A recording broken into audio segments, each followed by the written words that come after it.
Monsieur le ministre, cher Henri Nallet, Monsieur le secrétaire général représentant Monsieur le Président du Conseil constitutionnel, Monsieur le Président de la Haute Autorité indépendante de la transparence, Monsieur le Premier Président de la Cour de cassation, Monsieur le Président du Conseil économique, social et environnemental, Mesdames et Messieurs les Présidents, Mesdames et Messieurs les hauts magistrats, Mesdames et Messieurs les présidents de chambres départementales et régionales, Monsieur le Président, cher ami, je vous vois presque tous les jours.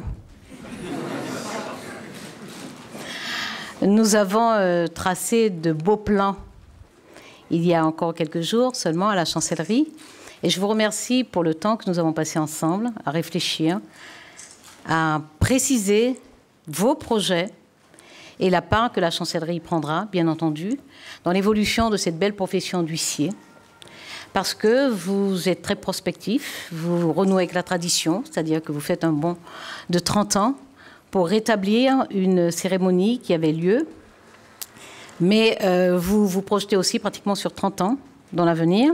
Je ferai ma part en beaucoup moins de temps, moins de 10% de ce temps, mais je ferai ma part. Merci pour ces propos, merci pour cette cérémonie, merci pour ce temps convivial que nous passons ce soir. Merci surtout de le faire en la circonstance de cette décoration que je remettrai tout à l'heure à Maître Thierry Bary. Je vous dis à quel point je suis sensible à ce geste que vous avez accompli en rassemblant à nouveau les huissiers, mais également les amis des huissiers, mais surtout la façon dont vous parvenez à combiner la culture et l'identité de cette très belle profession, qui est une profession d'officier public ministériel au service de l'intérêt général, avec un sens aigu de l'intérêt général, avec une conception particulière de la citoyenneté qui vous conduit à considérer que vous devez bien, parmi vos missions, assurer la présence sur l'ensemble du territoire d'une étude d'huissier de justice. Donc d'être à la portée de tout citoyen partout sur le territoire, c'est une promesse de la République et vous l'accomplissez au quotidien par le maillage territorial qu'assure votre profession. Vous avez indiqué très rapidement que vous aviez été très novateur dans le domaine des nouvelles technologies et je le confirme, vous l'avez fait. Vous avez fait une véritable révolution numérique avec le réseau privé sécurisé des huissiers de justice. Vous avez une action très forte au niveau de l'Europe et vous m'avez indiqué à quel point vous êtes prêt à la redynamiser plus encore. Elle a été engagée avant votre arrivée aux responsabilités, mais puisque vous étiez déjà dans l'ancien bureau, vous y avez fortement participé. En plus de cette action au niveau européen, vous avez également une action au niveau international. J'en ai été témoin il y a quelques mois, même si je regrette de n'avoir pu être présente à vos grandes journées du mois de décembre. Il se trouve que, sans folâtrer, j'étais de l'autre côté de l'Atlantique avec le président de la République. J'étais donc d'abord au Brésil, puis en Guyane lorsque vous teniez ces journées. J'ai tenu à ce que ma directrice de cabinet me représente à ces journées. Mais vous savez bien que si j'étais ici, j'aurais participé très très volontiers à ces journées. Mais nous sommes là ce soir, en tout cas c'est la tâche qui m'incombe et je l'accepte avec grand plaisir, pour rendre hommage à Maître Thierry Bary, qui a assuré un parcours absolument remarquable en qualité d'huissier de justice. Et permettez que je salue votre père, votre sœur et votre fille, qui tenaient à être à vos côtés ce soir, en plus de nous, qui vous couvons ce soir de gratitude et d'estime. Cher Thierry Bary, votre biographie révèle en creux la richesse de la profession d'huissier. Vous avez rejoint cette profession en 1977.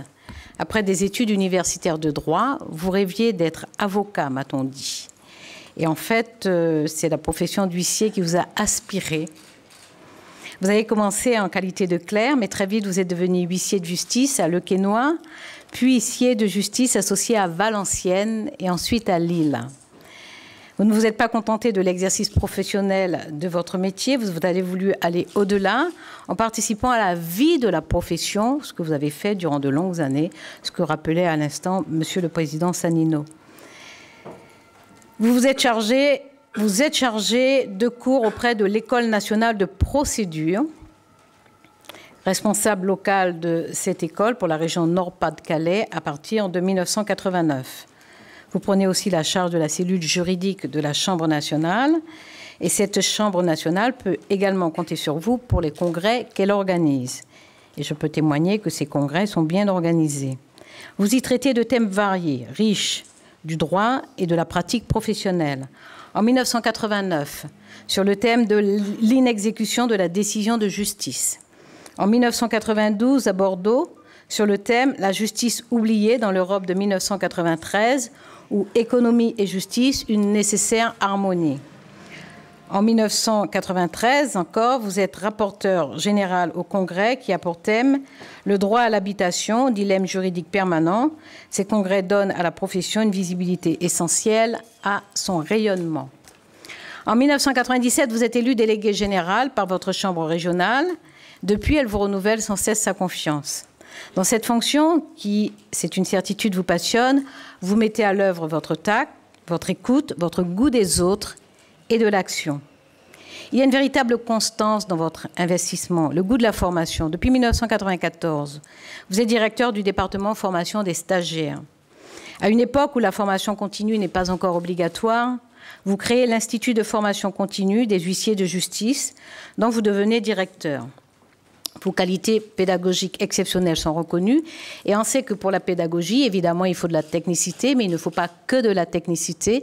Il faut une véritable hauteur de vue, il faut être habité de valeurs, du désir généreux de partager ces valeurs, de les transmettre. Et ça, vous savez le faire avec grande exigence vis-à-vis de vous-même et grande exigence vis-à-vis des autres. Ces qualités pédagogiques sont reconnues par tous. On estime d'ailleurs que vous en êtes tout à fait naturellement doté. Mais moi, je pense, pour vous avoir observé depuis plusieurs mois maintenant, je pense que non seulement vous en êtes doté, mais que vous les cultivez, que vous les faites fleurir et prospérer, et que vous le faites d'ailleurs avec quelques secrets qui sont éventés, parce que c'est le propre de cet exercice, c'est d'étaler une petite part de votre vie, même si c'est au pas de charge. Vous cultivez ces qualités avec quelques goûts littéraires, artistiques, culturels, musicaux. En philosophie, vous aimez Jacques Derrida et Paul Ricoeur. C'est une marque de goût et d'exigence. Vous aimez la culture, vous écoutez particulièrement France Culture. Et vous suivez, me dit-on, surtout les émissions d'histoire, de très grande qualité. On me dit aussi que vous aimez le Bourgogne.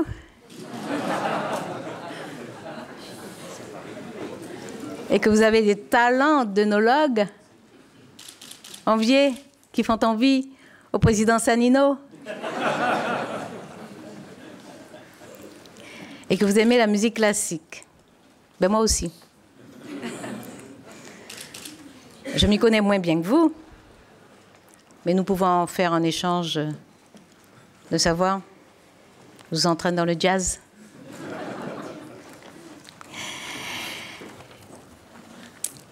Votre portrait ainsi dressé, je peux dire surtout que vous donnez une très très belle image du métier d'huissier, de la profession d'huissier.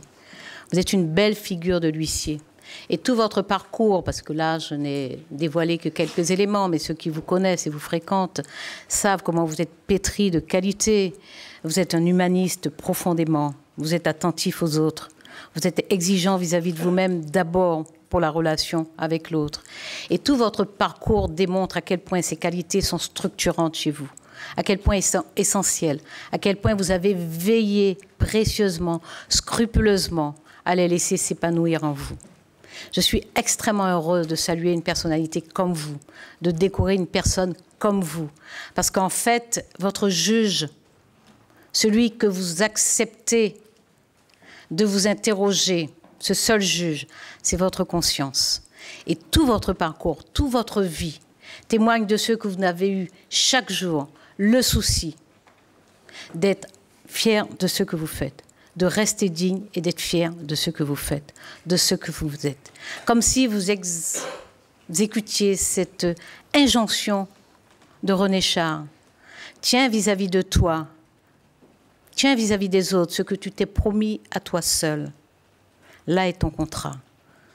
Toute votre vie professionnelle, vous avez tenu vis-à-vis des autres, ce que manifestement vous étiez promis à vous seul. Et le résultat en est si beau que je suis fière ce soir de vous remettre les insignes de chevalier de la Légion d'honneur.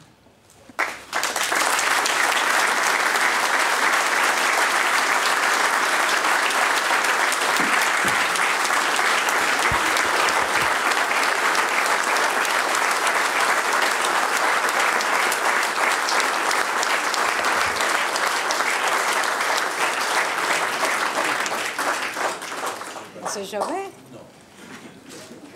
Je sais bien.